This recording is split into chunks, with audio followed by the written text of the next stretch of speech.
How did a blue, troublemaking creature and a ukulele-loving kid become one of Disney's most beloved duos? Grab a smoothie and let's stitch together the origin story of this 2002 masterpiece. Oh, and by the way, stick around to the end because I have some fun little trivia for you that I hope that you can answer. We'll see. Okay, let's set the scene.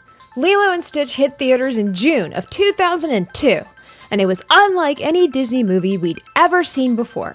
No princesses, no castles, no talking candlesticks. Instead, we got little Lilo, a quirky Hawaiian girl dealing with real-life struggles like loss and fitting in. And then there's Stitch, aka Experiment 626, a genetically engineered alien who's basically a walking wrecking ball. Together they form an unlikely family, or as they say in Hawaiian, ohana.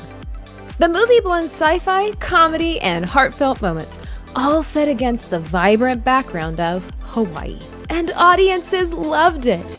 The film grossed over $273 million worldwide on a modest $80 million budget.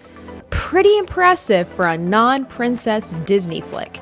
It spawned sequels, a TV series, video games, and even Stitch-themed attractions at the Disney parks.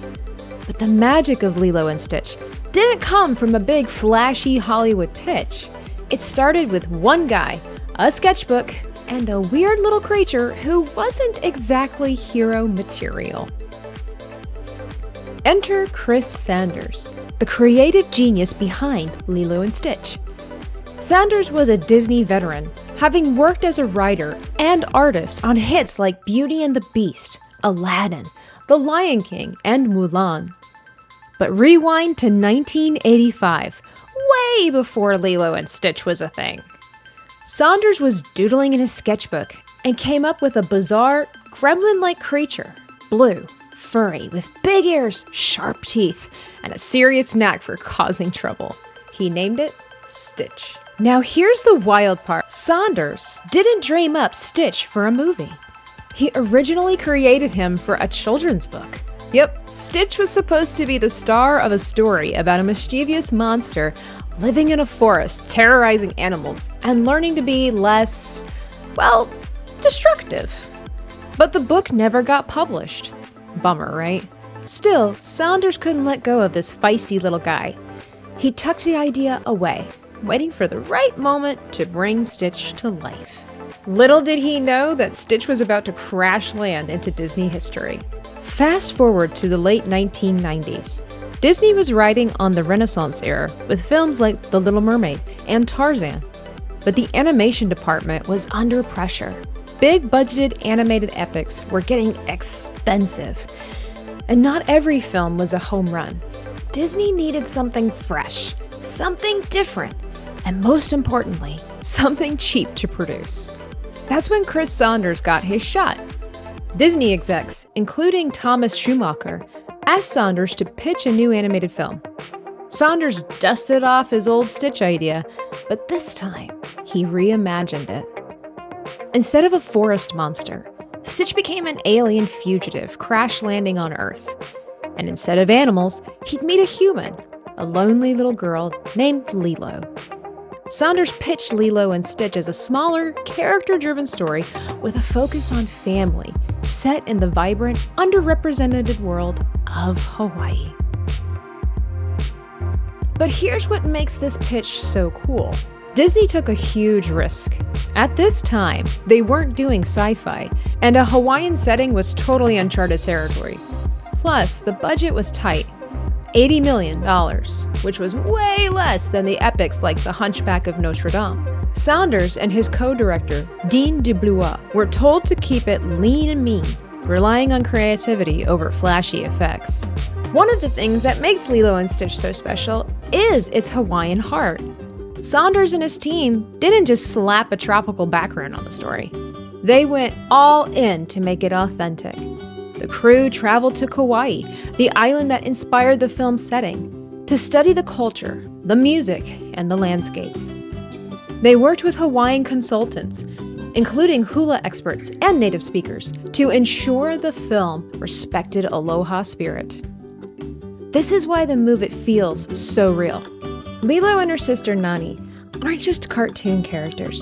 They're a family dealing with tough stuff like grief and financial struggles and keeping their own ohana together. The word ohana, meaning family, became the emotional core of the film. And let's be real, who didn't tear up when Stitch said, "This is my family. I found it all on my own." "Ugh, I'm not crying.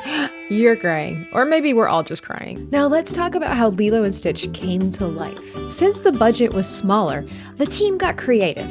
Instead of using fancy CGI, they leaned into traditional 2D animation with gorgeous watercolor backgrounds, a throwback to classic Disney films like Dumbo. This gave the movie its warm, handcrafted vibe. And can we talk about the humor? Stitch's chaos, like eating a booger or destroying Lilo's house, was balanced with sci-fi action and heartfelt moments. Saunders, who also voiced Stitch, gave him the iconic gravelly voice and quirky personality. Fun fact, Saunders actually recorded his Stitch lines while lying on his back to give him that weird quirky voice. Meanwhile, the soundtrack featuring Elvis Presley hits and Hawaiian music by artists like Winona Judd became totally memorable. Elvis was chosen because he had a huge connection to Hawaii. When Lilo and Stitch hit theaters, it was a game changer. Critics praised its heart, humor, and originality, and fans couldn't get enough of Stitch's mischief. The film's success proved Disney could tell smaller, non-traditional stories and still win big. It also put Hawaiian culture on a global stage, introducing kids to words like ohana and aloha.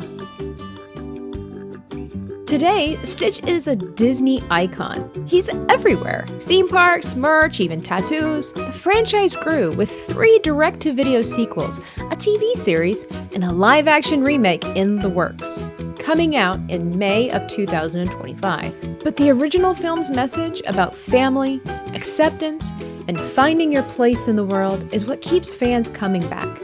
And that's the story of Lilo and Stitch and how it went from a doodle on Chris Saunders' sketchbook to a classic Disney tale. It's proof that great ideas can come from anywhere.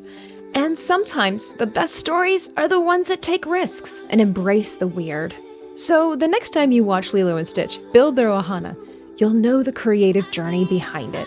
Now, here's the trivia question that I talked to you about in the beginning of this video. What was the original setting for Stitch's character before he became an alien that crash landed in Hawaii?